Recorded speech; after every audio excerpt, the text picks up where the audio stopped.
That's BillyGraham.org.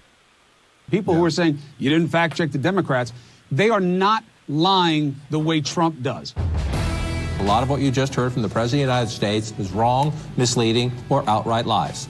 Wrong, misleading, or outright lies. I watched him in the boardroom. He can be in the middle of a big meeting, but if one of the kids was on the phone, he dropped everything to take the call. That's the president I've gotten to know the last 4 years. Wrong, misleading, or outright lies. It hurt my soul to hear the terrible names that people call Donald. The worst one is racist. You didn't fact check the Democrats. Not a single person in the out-of-control mob you saw at our house was charged with a crime. But you know who was?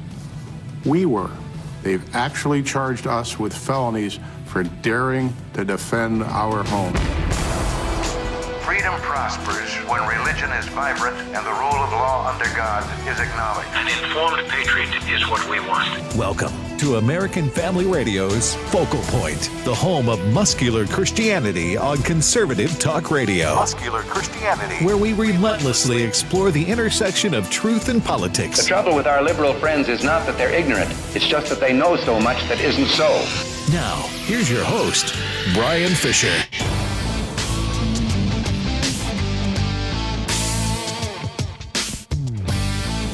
Howdy, and welcome to a brand new broadcast edition of Focal Point on American Family Radio.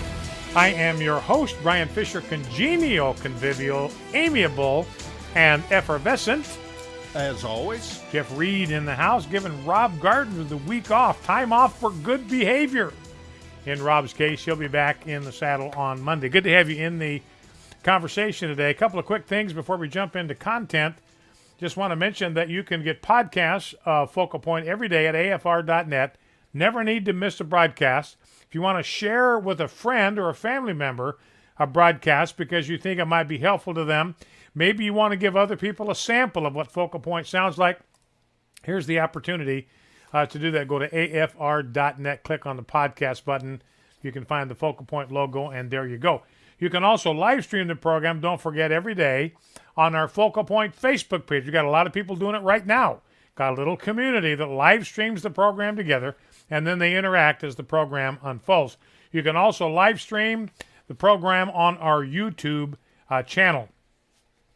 Get columns up at afa.net. I've got a couple up there, including one I'm going to talk about here in just a second. Encourage you to go there and check that out. The email address, if you want to contact us that way, is focalpoint@afa.net. Also, you can go to afastore.net, and you can buy a copy of my book, The Boy to Man book, my book for fatherhood, for fathers of 12-year-old boys. And also, I got a DVD in our Cultural Institute section entitled When Ordinary People Stand in the Gap. A good lessons from history, stories from history about ordinary people who stood in the gap where Satan was trying to push in, and God used them to make a big difference. Also, we have our fall share-a-thon coming up on October 13 to 15. Our theme this year is Our Living Hope. We'd like to hear from you. We'd like to hear listener stories. They become a key part of our share-a-thons. So if God has used this program, if God has used Focal Point in some way to encourage you, to instruct you, to inform you, to motivate you, to mobilize you, to strengthen you, then take a minute, or any of the other programs on AFR Talk, any program, if God has used it in some way to minister to you, we want to hear about it. You can call this number and share your listener testimony. It'll be recorded, and we might be able to use it during Share-a-thon. The number is 877-876-8893, 877-876-8893. Well, let's turn our attention to the Word of God, as we typically do at the very beginning of the program. Now, this passage answers a couple of questions for us. Why, this is in Hebrews chapter 2, which is where we are, why did Jesus become a man? Why the incarnation? Why was that even necessary? Why did he have to become a man? Was it just a good idea? Or for some reason was it necessary? That's answered in this passage. And also the question is, did Jesus experience temptation the way that you and I do? Did he experience what it feels like to have an irresistible pull, a seemingly irresistible pull, to do something that is contrary to the will of God, that is to commit a sin. Did Jesus experience that kind of pull? That question is answered in Hebrews chapter 2. Now in verse 2, the writer issues a warning, and remember, I think this is probably Apollos. Remember that he is described in the book of Acts as someone who was mighty in the Scriptures, eloquent in the Scriptures, powerful in the Scriptures. And so a good chance that he was the one that wrote this book. I'll give you a little more details on that in just a second. But here's what the writer says: we must pay much closer attention to what we have heard, lest we drift away from it. So, I saw a Chevy Chase movie one time. I don't even remember the name of it now, but there was a cute scene in there where he's trying to chat up this beautiful woman that's on the dock, and he's being Mr. Too Cool for school. He's got his sunglasses on. He's got his sweater on with the arms folded over each other, looking Joe Cool. And he's trying to impress this girl that's on the dock. And he's got 1 foot on the dock and 1 foot on his boat, which is anchored to the dock. And he doesn't realize that while he's trying to chat up this woman, the boat is slowly drifting away from the dock. And when he realizes it, it's too late. The predictable thing happens. He slowly drifted away from what anchored him, what grounded him, and he got a cold dose of reality in the end as a result.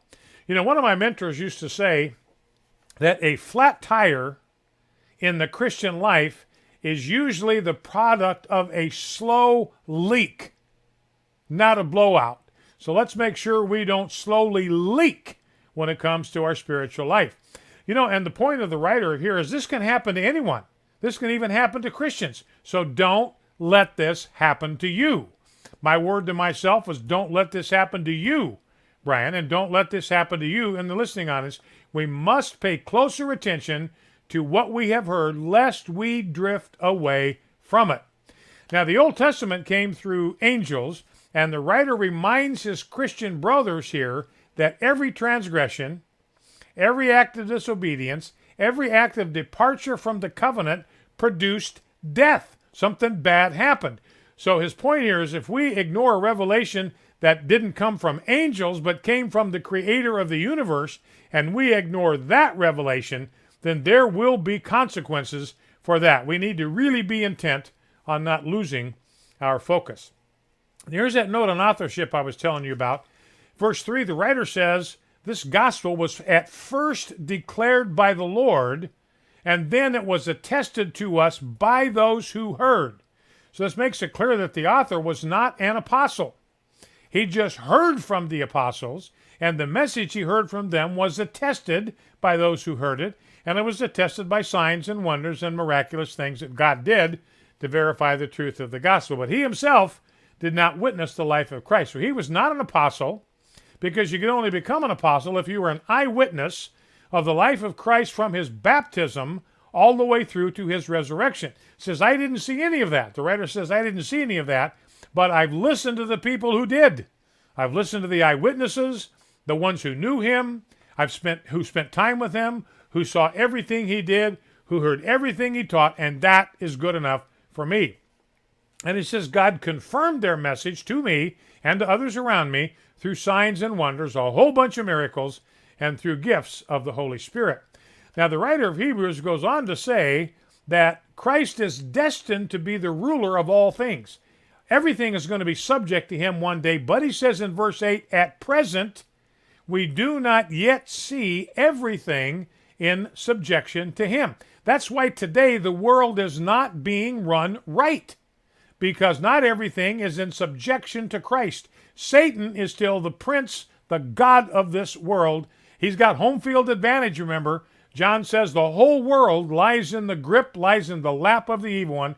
Satan has home field advantage. Not everything we see is yet in subjection to Christ.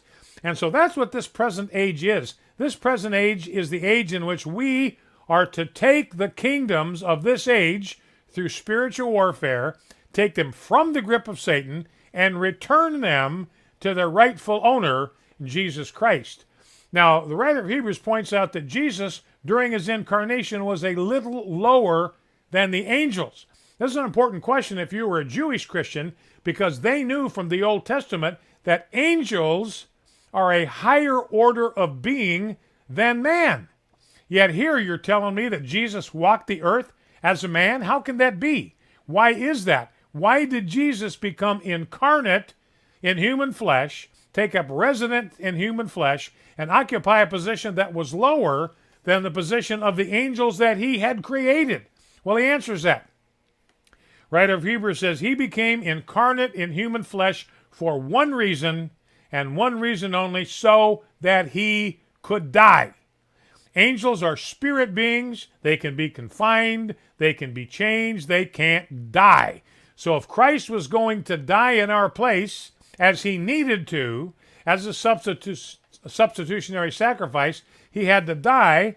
He couldn't bear our sins if he was not able to die, and that's why he became man, so he was mortal. He could die. He was in a body that could die.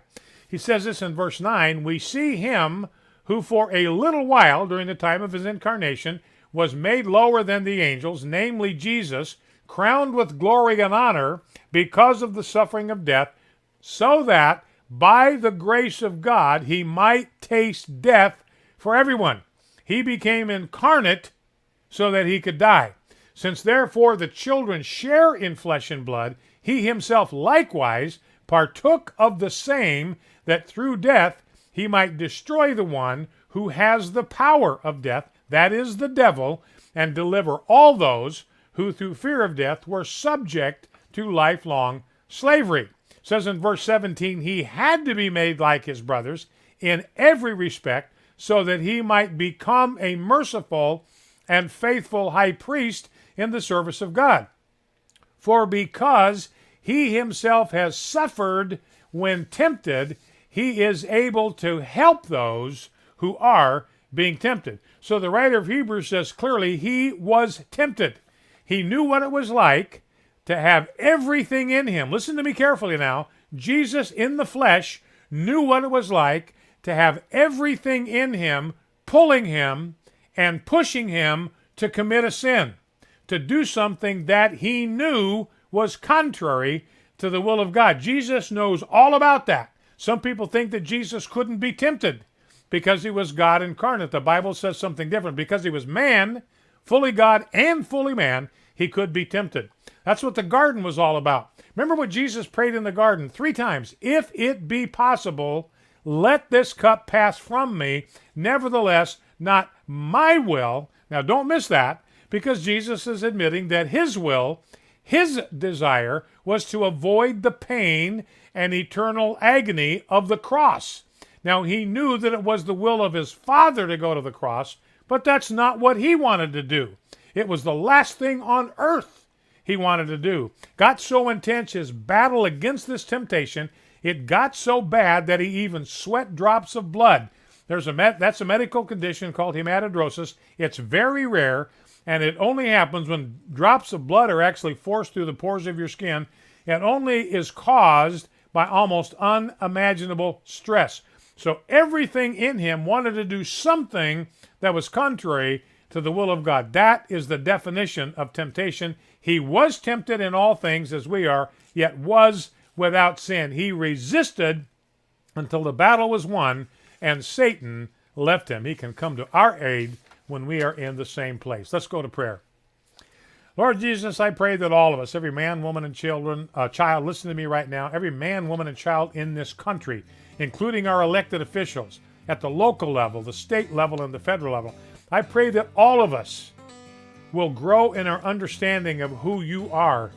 May we see that even though now we do not see everything subject to you, one day we will, and that the world to come will be subjected to you. May we understand that for a little while you were made lower than the angels in order that by the grace of God you might taste death for us all. Yet I pray that we will also see that you are now seated at the right hand of the Father, crowned with glory and honor, and that one day your Father will put everything under your feet. May we embrace the intent of your Father to bring us as his sons and brothers to glory. I pray that we will take comfort in our suffering and the knowledge that he made you as the author of our salvation perfect through suffering. It is in your name that we pray. Amen.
Focal Point with Brian Fisher on American Family Radio.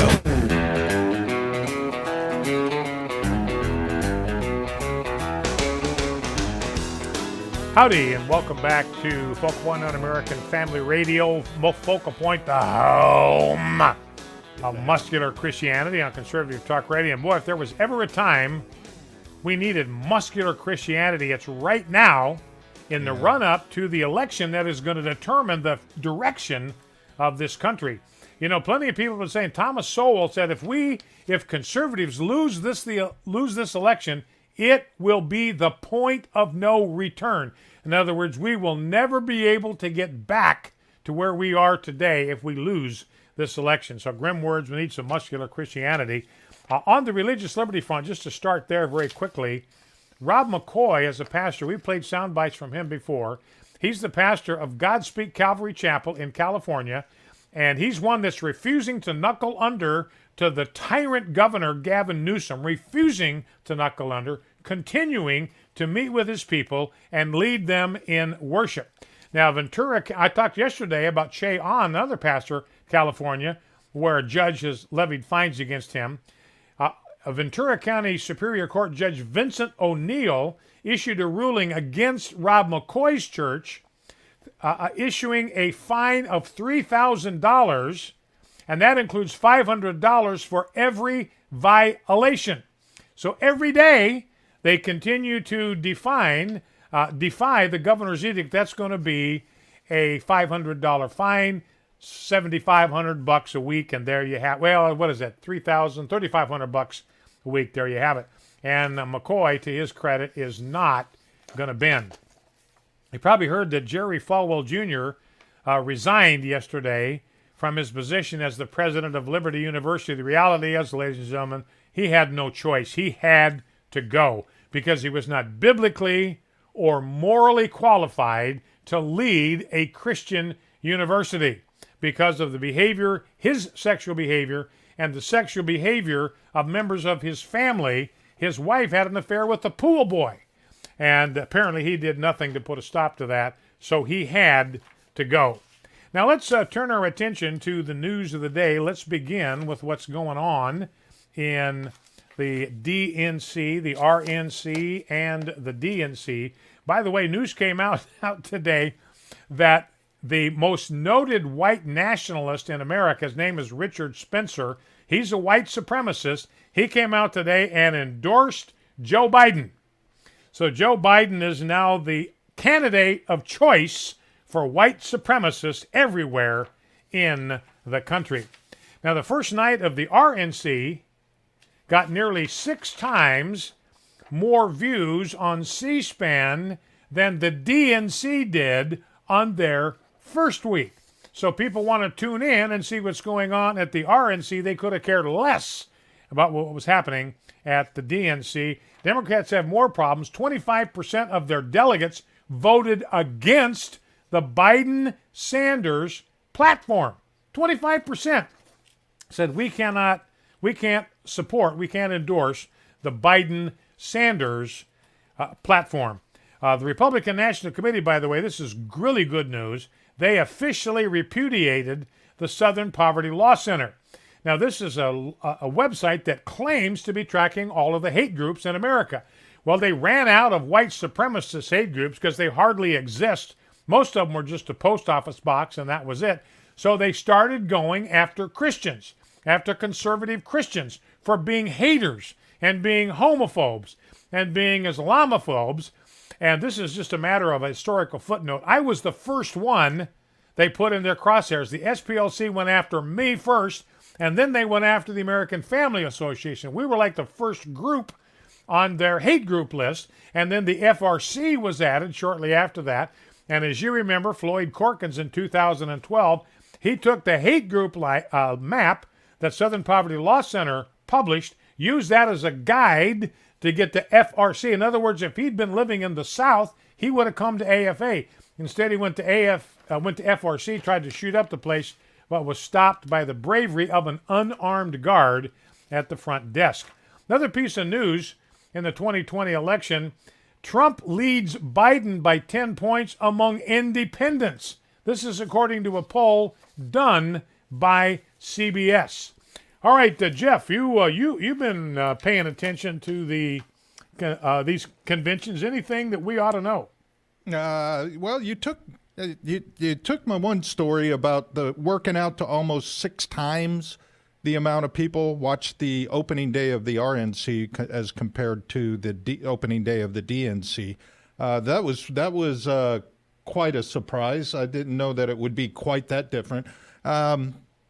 It was pretty well done. I missed the interaction with the crowds, but I will tell you this: it does shorten up the speeches because you don't have to wait for the applause and things like that. So you get maybe a 10-minute speech. Ends up being 5 minutes now. Yeah. So that's been kind of nice. I think overall the production level and everything was much better, much higher on this than I mean, that whole thing with the people on TV monitors clapping that the DNC tried. Also, it seemed like a disconnect because they were broadcasting from all different locations, and I think this was pretty wise by the RNC. Even if there was a pre-recorded speech or anything, it was centralized in that same location, so it gave you a feel and it was of a broadcast to a live audience. Yeah, and without the crowds in there, also, it did get the feeling that the speakers were speaking directly to the people instead of an audience in a convention hall. Yeah. So that was kind of nice. Yeah, the DNC, man, that was Ted Mack amateur hour from a production quality standpoint. It was, and that surprises you because they have all the backing of Hollywood and the best. They're supposed to have all the Hollywood types in their corner. I don't know. Maybe they were trying to go for the younger crowd to try and be hip and cool, but it just didn't work out. I don't know. It didn't get there. So, all right, well, let's play some clips from last night, the first night of the RNC. Again, the DNC was a gloomy affair. It was gloom and doom from the opening bell to the closing whistle. But the RNC was upbeat last night. It was positive. You felt good listening to these people talk. Here's Congressman Jim Jordan, one of the most important representatives in Congress. He's a Republican from Ohio, and he tells a story here about Donald Trump that most people, I did not know this story before last night. Donald Trump hasn't told it anywhere. So this is something that Donald Trump did, not because he had to. He wasn't doing it for visibility or political purposes. He was just doing it. I've said before that in the Old Testament, shepherd was one of the terms that was used to describe political leaders. They were supposed to be shepherds. They were supposed to care for their people like shepherds cared for their sheep. Here's Jim Jordan's story, clip 1. Our family has seen it. 2 years ago, our nephew Eli was killed in a car accident. He lived a mile up the road from us, grew up wrestling and training with our boys, was a high school state champion, varsity athlete for the University of Wisconsin. It's a Saturday morning, 3 days after the accident. I walked to the car to head up to Eli's parents' home when the president called. We talked about a few issues, and then he asked how the family was doing. I said, they're doing okay, Mr. President, but it's tough. The president said, yeah, losing a loved one is always difficult, and it's really tough when they're so young. I then said, Mr. President, I'm actually walking into their house right now. Obviously, they don't know that I'm talking to you, but if you'd be willing to say hello to Eli's dad, you'd make a terrible day a little less terrible. What's his name? The president asked. I walked through the door and said, Todd, the president wants to talk to you. For the next 5 minutes, family and friends sat in complete silence as the president of the United States took time to talk to a dad who was hurting. That's the president I've gotten to know the last 4 years. A little bit different than the portrait the Democrats have, right? He's brutal, he's cruel, he's callous, he's heartless, he locks up kids in cages. That's the view that the Democrats want you to have of Donald Trump. Yeah, and Brian, I think this works out good for the independents. A lot of them are watching just select news services, and they're not hearing any of the good stuff about Donald Trump. And this may be the first time that they hear some of this stuff about Donald Trump in a very long time. So yeah, first time I'd heard it. Now, Herschel Walker's a familiar name, former Heisman Trophy winner out of the University of Georgia. And he, too, gives a little insight into the personality and character of President Donald Trump. Not one you're ever going to hear from the Talking Snake media. Clip 2. I watched him in the boardroom. He can be in the middle of a big meeting, but if one of the kids was on the phone, he dropped everything to take the call. He taught me that the family should be your top priority. I watched him treat janitors, security guards, and waiters the same way he would treat a VIP. He made them feel special because he knew they were. He understands that they are the people who make this country run. They clean, they cook, they build, they drive, they deliver. He told me, Herschel, make an effort to get to know people. Remember their names. That stuck with me. One time, I planned to take his kids to Disney World with my family. At the last minute, Donald said he'd like to join us. So there he was, in a business suit, on It's a Small World ride. That was something to see. It just shows you what a caring, loving father he is. It hurt my soul to hear the terrible names that people call Donald. The worst one is racist.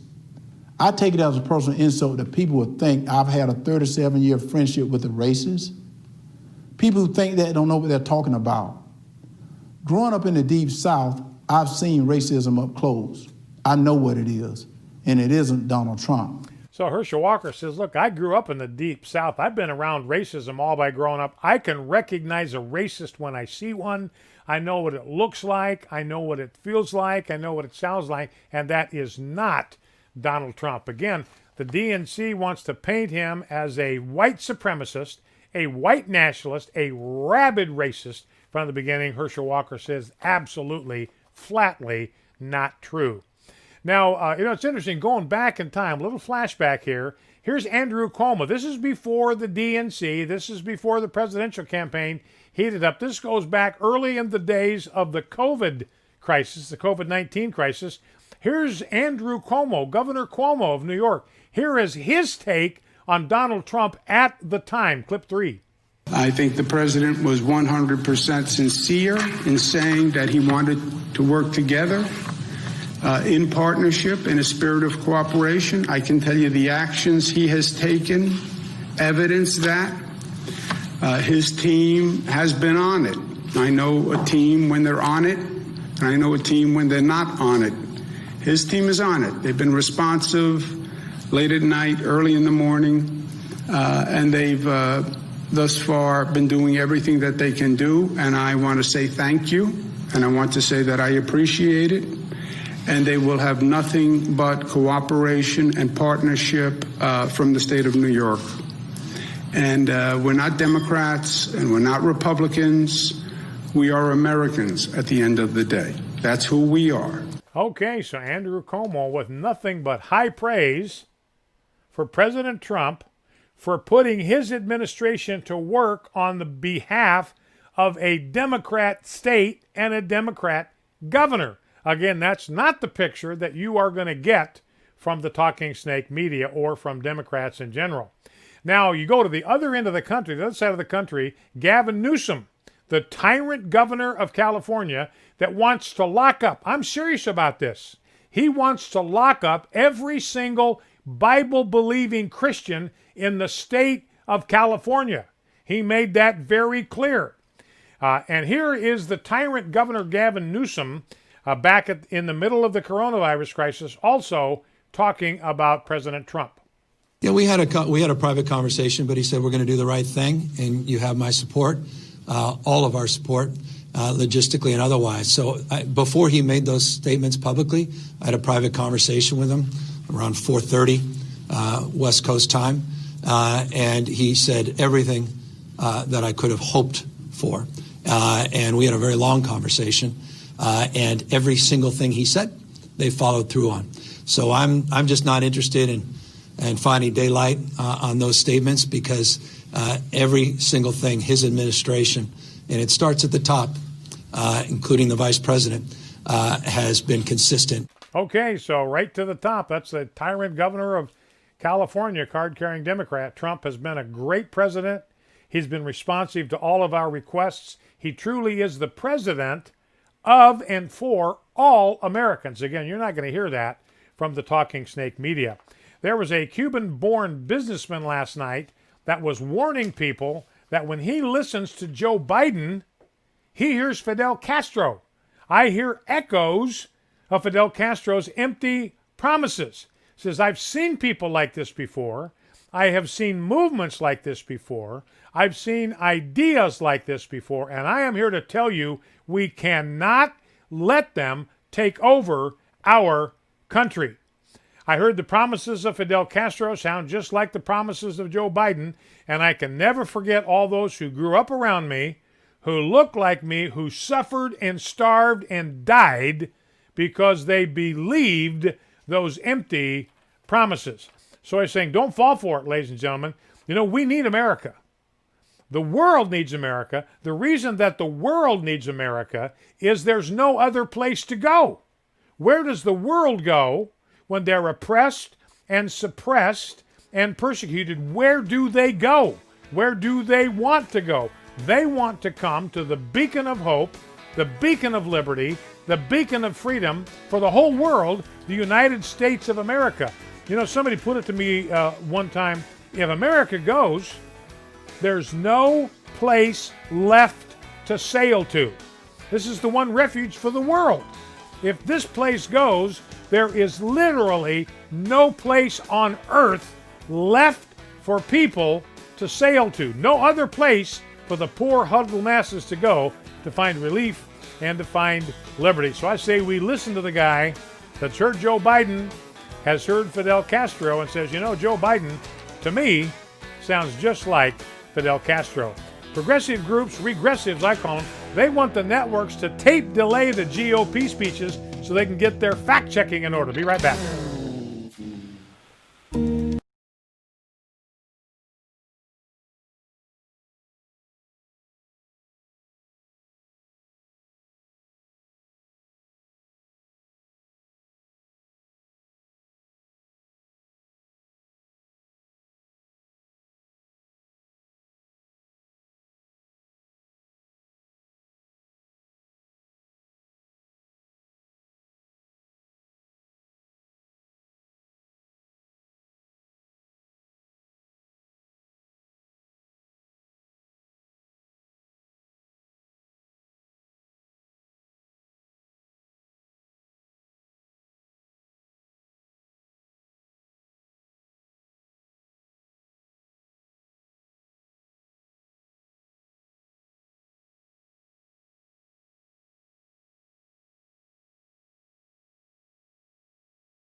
That's cchfreedom.org.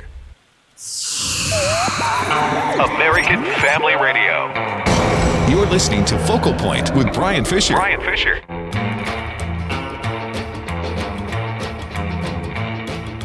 Howdy and welcome back to Focal Point on American Family Radio, the home of the fastest 60 minutes in American media. I want to give you the winnable war moment for the day, and this has to do with an effort that AFA headed off. We were part of the team that spearheaded a challenge to this move on the GOP platform. You may be familiar with a guy by the name of Rick Grinnell. He was the ambassador to Germany. For a time, he was the acting director of the National Intelligence Agency. He's an out loud and proud, garishly proud homosexual. And he wanted to change the Republican Party platform to make it friendly toward the homosexual agenda. He did not like the fact that it takes a very strong and unapologetic position. Marriage is a union of one man and one woman. Transgenderism should not be embraced by this culture. That's in the Republican Party platform from 2016. And what happened because of COVID, the Republican Party didn't have time to retool their platform. So they were just going to adopt the 2016 platform and make it the platform for 2020. Now, it needed to be updated because there are references to the prior administration in the 2016 platform. But outside of that, it was great. And it was especially strong on social issues. So Rick Grinnell, this homosexual crusader, he wanted to change the GOP platform. And the Log Cabin Republicans, that's a renegade group of so-called Republicans, wanted to join him in launching this all-out assault on the sexual integrity of the GOP platform. So we sent a letter to them, a column to them, outlining the problems with that and what a departure that is from the Republican Party and the historical values of the Republican Party. Don't forget that the Republican Party was founded for two reasons. The first one was to abolish the institution of slavery. The second reason was to protect the institution of man-woman marriage. That's the reason the Republican Party even exists. So, slavery's been abolished, so the Republican Party accomplished that despite Democrat opposition. And marriage has been protected in law and is still protected in the GOP platform. This is still our goal. So in other words, they're saying, and they say flatly, we don't accept the Obergefell decision as the final word on this subject. We're not going to capitulate to that. We're not going to accept it. We're not going to embrace it. We think that that decision was wrongly decided, and we're going to continue to work on behalf of man-woman marriage. So that's a win. The GOP backed off, and here is what they said. Here's what the party said in explaining why they weren't going to do anything. It's very kind of subtle because they didn't call a press conference. They just issued a statement, had a bunch of other stuff in it. But in the second paragraph, it says this: the RNC has unanimously voted to forego the Convention Committee on Platform in appreciation of the fact that it did not want a small contingent of delegates, can you say Rick Grinnell and the Log Cabin Republicans, formulating a new platform without the breadth of perspectives within the ever-growing Republican movement. So Rick Grinnell, Log Cabin Republicans got shut down, denied, and I think you owe your AFA a little bit of credit for that because we weighed in, and I believe we were able to join with others in putting a stop to that move. I want to go back to what I closed the last segment with. These regressive groups, they want the TV networks to tape delay the GOP convention. Don't show this thing live. We do not want the American people to hear these remarks as they are delivered. The reason is they want time to be able to fact check. This is on the Hill, not even from a right-wing source. The Hill is acknowledging that the Democrats are doing this because they want time to fact check the claims made by the speakers. So it's like they want to watch a tape of the game before they formulate their offensive game plan. Doesn't work that way. You got to fight these battles in real time. But that's a sign of desperation on the part of the Democrats. That's just kind of amazing to me. The Democrats' party affiliation lead has shrunk by 5 points since June. This is according to Gallup. So their lead over Biden is shrinking virtually by the day. Now, just when you thought it was safe to go to the polls, now we read that there's an asteroid that's heading toward Earth. Oh, and it's going to get here the day, according to NASA, going to get here the day before Election Day. It's 6.5 feet in diameter and is not considered to be a potentially dangerous object, well, unless it lands on your head maybe. But they're arguing that the thing is just it's going to incinerate in the atmosphere, so the likelihood of a direct impact very, very unlikely. Odds are 0.41%. So, ladies and gentlemen, it is safe to go to the polls. You know, Barack Obama said yesterday that Joe Biden's goals are not that different from Bernie Sanders. In other words, Barack Obama revealing that he is a closet Marxist, revealing that Joe Biden is a closet Marxist. Well, everybody knows that Bernie Sanders is not even a closet Marxist. He's out loud and proud. But here's what Obama said. If you look at Joe Biden's goals and Bernie Sanders' goals, this is a direct quote, they're not that different from a 40,000-foot level. They want universal health care. They want to pay everybody's wages and salaries. and they want to take total control of education. Ice Cube is a black rapper. You're probably familiar with him. Got a pretty big career in the movies and so forth. You know, the question he asked yesterday is, what is in this? After listening to DNC, what's in this for the black community? I don't see anything here that happened all week that's good for the black community. He said, quote, I didn't hear anybody mention a contract with Black America. And so if you get Trump out, all I heard is get Trump out, get Trump out. Okay, so what happens if we do? What happens on day one? What happens in the first 100 days? Ice Cube does not have an answer to that question. Now let's go to clip number. Let's start with clip number 9. Let's go with clip number 9, talking about this fact-checking business. And here's CNN. And these guys did not wait to fact-check Trump. They didn't wait till he'd finished his first sentence. And they were breaking into his speech and fact-checking him here. Now here is Anderson Cooper and John King talking about their fact-checking values. Clip 9. After vowing to have a positive convention, the president goes negative in its first moments. He started off falsely attacking mail-in voting. This is a sad thing to say, but a lot of what you just heard from the President of the United States is wrong, misleading, or outright lies. Wrong, misleading, or outright lies. So, says, we don't have to listen to anything else he says. We can tell from his first sentence that it's wrong, misleading, and has outright lies. And so you can see why they want to tape delay the thing so they can load up. Now, clip number 10, this is Chris the Body Cuomo on why he didn't fact check the DNC. Remember, everybody noticed the difference. They're fact-checking Donald Trump the moment he opens his mouth. They hardly did any fact-checking of the DNC the whole week. And here is Chris the Body Cuomo explaining why. Yeah, you can fact-check it to death. We could fact-check this convention all night. People who are saying you didn't fact-check the Democrats, they are not lying the way Trump does. Yeah. Do politicians lie? Yes. Of course.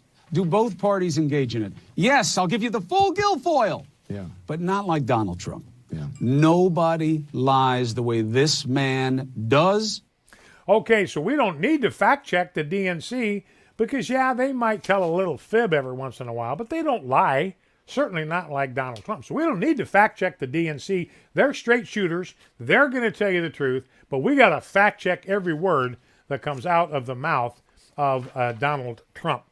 Now let's go back to clip number 8. There was a Republican candidate that spoke to the convention last night. She's black. She is from Baltimore. Baltimore is a complete and total wreck. It's a disaster. It is the homicide capital of the United States of America. Used to be a beautiful city, not that way anymore. Here's what Kim Klacik says in clip 8. The Democrats have controlled this part of Baltimore City for over 50 years, and they have run this beautiful place right into the ground. Abandoned buildings, liquor stores in every corner, drug addicts, guns on the street. That's now the norm in many neighborhoods. You'd think Maryland taxpayers would be getting a whole lot since our taxes are out of control. Instead, we're paying for decades of incompetence and corruption. Sadly, the same cycle of decay exists in many of America's Democrat-run cities. And yet the Democrats still assume that black people will vote for them, no matter how much they let us down and take us for granted. We're sick of it. We're not going to take it anymore. The days of blindly supporting the Democrats are coming to an end. In Baltimore, we have the highest number of black Republicans in the entire country running for office this election cycle. Joe Biden believes we can't think for ourselves, that the color of someone's skin dictates their political views. We're not buying the lies anymore. You and your party have neglected us for far too long. That's what Ice Cube is saying. You guys have neglected us. What's in it for us? I'm not hearing anything from the Democrats that's good for blacks. So Kim Klacik running for Congress, and I think she's got probably a pretty good chance to win in Baltimore. And I believe, ladies, I truly believe this, that there is a seismic shift that's taking place demographically in the United States. Democrats have been on the plantation for 60 years. And what has it gotten them? They're mired deep in poverty. They're dependent on welfare. They want something better than that. And the only alternative right now is the Republicans, and they are actually offering them something. Now, speaking of rundown neighborhoods and violence-riddled neighborhoods. Let's go to Kenosha, Wisconsin. Well, let's go back to clip number 5. This is Mark and Patricia McCloskey. They're from St. Louis. This is the couple that had to defend their home with weapons because Black Lives Matters, hundreds of them, congregated right on their front doorstep. I mean, not on the lawn, but on a private road. They were trespassing. So they trespassed on the property where they had no right to be, and they were shouting threats and curses at this man and his wife, who were just trying to enjoy a quiet dinner on the veranda. So here, they spoke last night at the Republican National Convention. Here's what they had to say, clip 5. Whether it's the defunding of police, ending cash bail so criminals can be released back out on the streets the same day to riot again, or encouraging anarchy and chaos on our streets, it seems as if the Democrats no longer view the government's job as protecting honest citizens from criminals, but rather protecting criminals from honest citizens. Not a single person in the out-of-control mob you saw at our house was charged with a crime. But you know who was? We were. They've actually charged us with felonies for daring to defend our home. On top of that, consider this. The Marxist liberal activist leading the mob to our neighborhood stood outside our home with a bullhorn screaming, "You can't stop the revolution." Just weeks later, that same Marxist activist won the Democrat nomination to hold a seat in the U.S. House of Representatives. In the city of St. Louis, that's the same as winning the general election. That Marxist revolutionary is now going to be the congresswoman from the 1st District of Missouri. Okay, now you go to Kenosha, Wisconsin. This thing is completely blown up because of the shooting of this black man. Oh, by the way, a lot of people figured out they're going to have to defend themselves. There were 5 million, count them, 5 million first-time gun buyers in 2020 in the United States of America. NFL, by the way, this is a BLM offshoot and COVID thing. They're dropping military honor guards for the national anthem. And get this, you know, the only flag, this is how pathetic this thing is, the only flag on an NFL field this fall is going to be the flag that appears on the electronic scoreboards.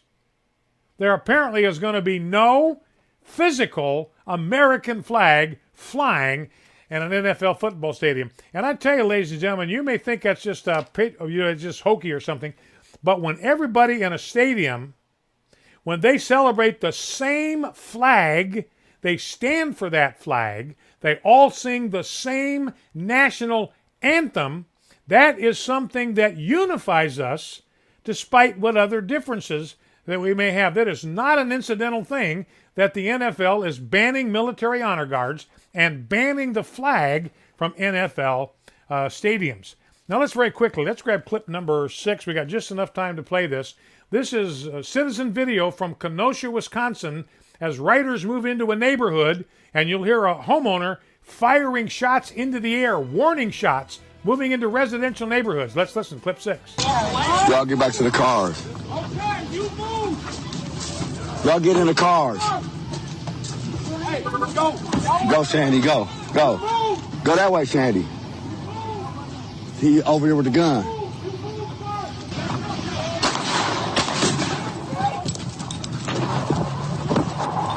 He hit you. Give me here. You got it?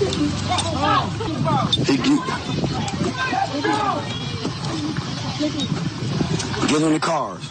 Y'all get in the car. Get out of here. The guy's got a gun. So again, people that are willing to defend their own homes, you know, the bad guys, they run like cockroaches into the night. That's it for today. Bow low before God. Stand tall before man. Unapologetic, unashamed. And never forget, we're fighting a winnable war. The views and opinions expressed in this broadcast may not necessarily reflect those of the American Family Association or American Family Radio.